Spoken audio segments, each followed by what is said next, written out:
Good afternoon and welcome to another inspirational story from Dr. Anna from my book, Practical Spirituality 1, Finding Spirit in Everyday Life, already available in Amazon.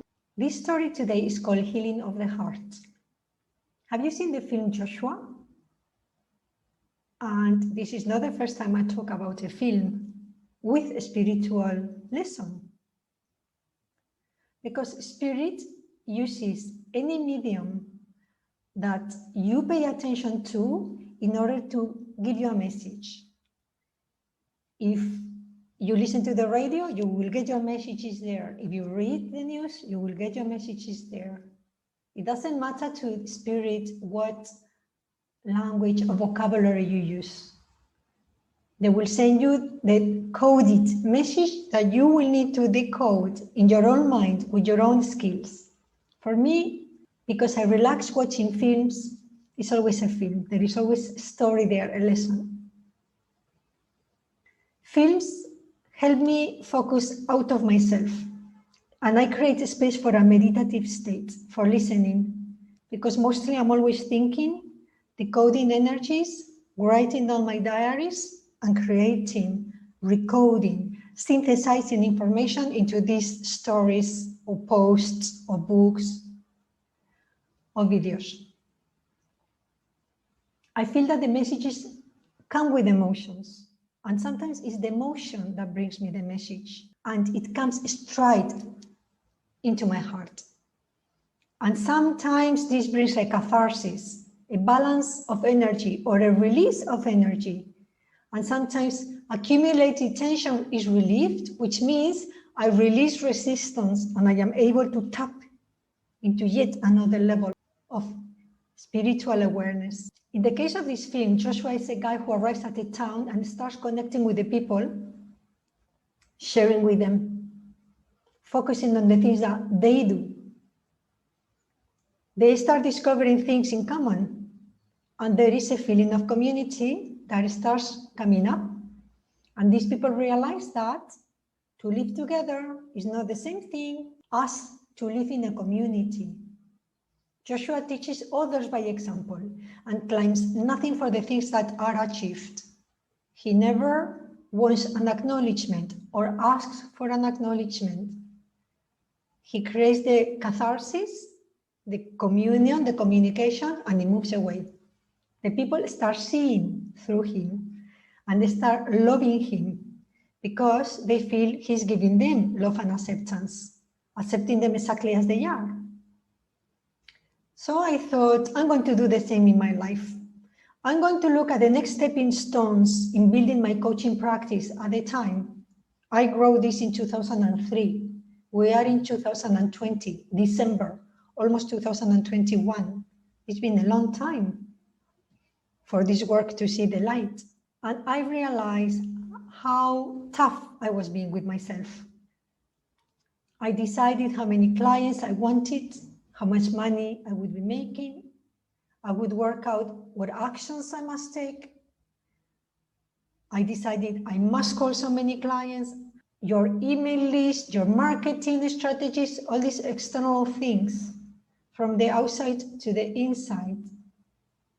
But today, knowing better, I work from the inside to the outside. My strategies have totally changed. I believe in the law of the universe to bring you the right thing at the right time, the right people, the right clients. It's not a control thing, it's a flowing thing. When I set up my coaching practice, I was so full. I was doing it for 7 years and I closed down because I wanted to stop and reset the button. I was being very successful, but I was overly busy and I did not want to live like that. It makes no difference for me to work for corporate, like in England for 13 years, or for a school, under the principal, parents, students. Or under my own business, under myself, demanding that I create so much money at the end of each month. That's not the way the universe works, and I realized that. So I decided that I had to change the way I was working, and I convinced myself that there was another way. This new way works on base of what you love to do, and on you creating the momentum, and you weaving your reality with the tools that are given to you, with the inspiration that comes to you on a regular basis, following your guidance.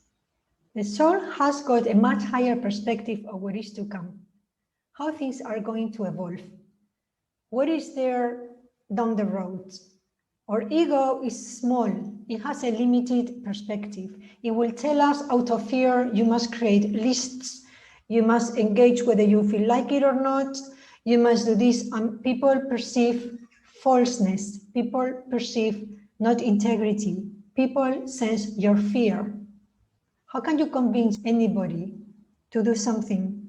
Creating a place of mutual constructive expansion when you yourself don't believe it. I picked up my animal card for the day, rose-breasted grosbeak, which stands for healing of the heart.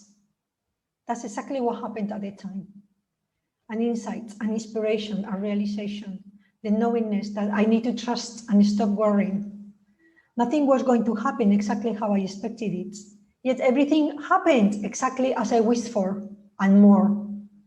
But we need to allow ourselves not just to accept or present as perfect.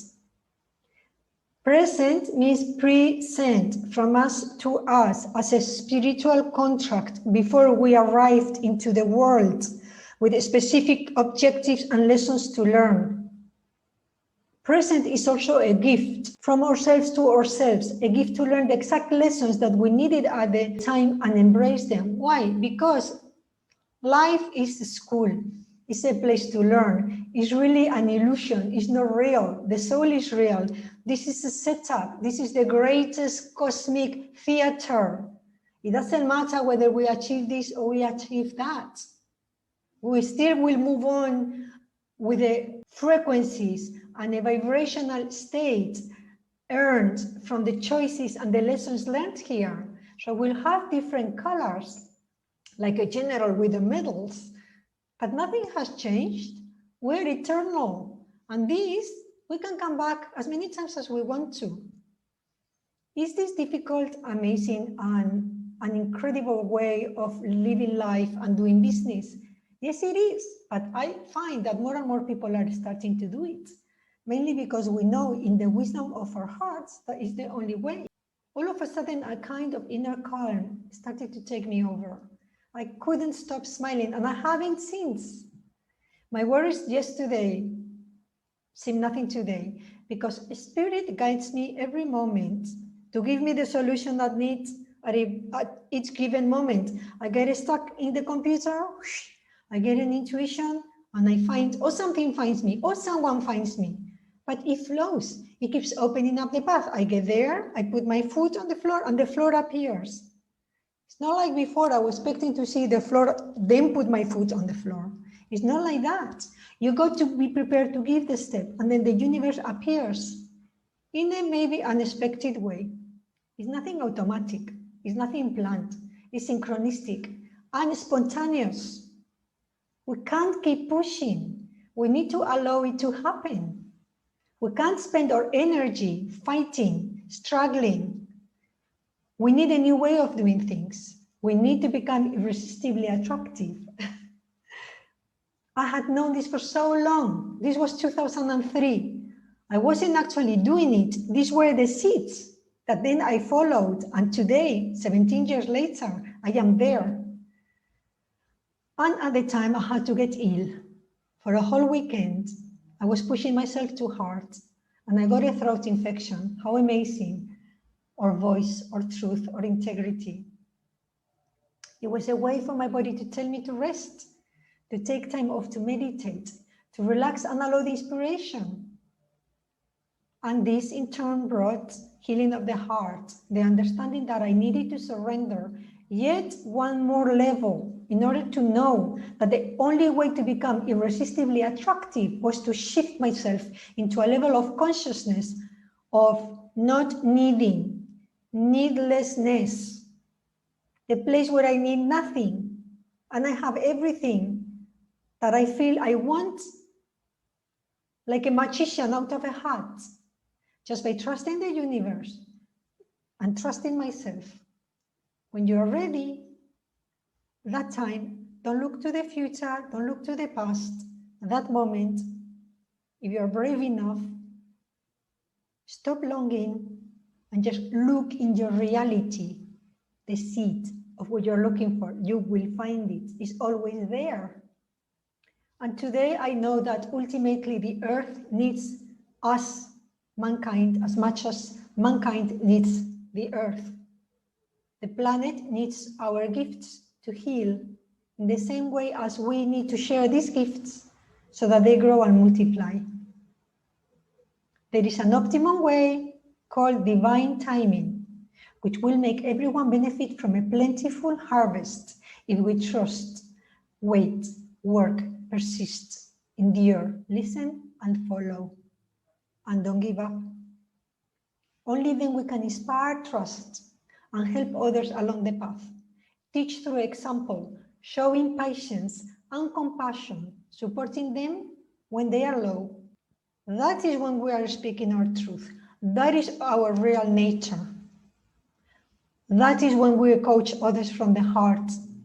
That is when we won't need clients. And that is the only way there is, spiritually speaking, energetically speaking.